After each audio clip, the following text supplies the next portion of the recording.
Today I'm going to show you how to install a rear floor mat on a golf cart. You basically will need a drill, the hardware that comes with it, which is a drill bit and push pins. Depending on the mat you purchase, you may have extra push pins and a pencil. Once you lay the mat down on top of your factory flooring, you'll notice there's holes inside the mat that are in a predefined area. So all you have to do is basically line up the mat on the rear floor mat or the rear deck, get it positioned where you would like it, and you can basically mark through the holes on the mat onto the factory flooring where you want to drill. If there's a little bit of rubber that's left from the mold in the actual hole, just punch it out, make your mark, and then I'll start drilling.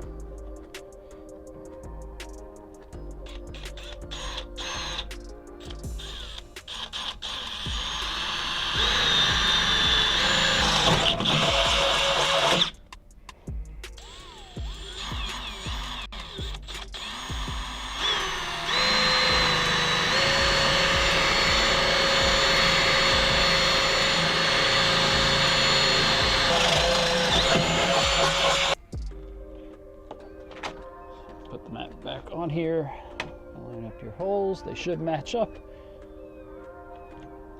So you'll take the push pin.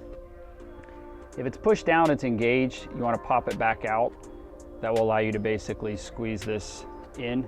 If you still are having problems with it, pushing this in, there is a way to release these. You basically take the fins and you kind of pull them out a little, wiggle them out. There you go. And then you have just this. So you can put that through the hole of the mat. If the hole of the mat still is a little tight, you can put that drill bit in there. But there you'll be able to push it right into the hole that you made.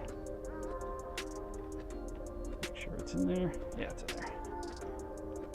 And then push the center of the push pin down and engage it. And that'll lock it down. So we can try this one without pulling the pin all the way out. You'll see it underneath there.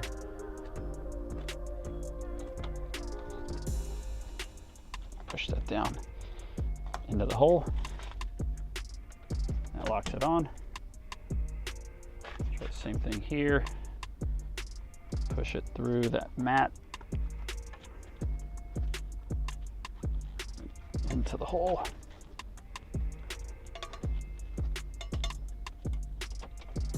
That's it. That's how you install it.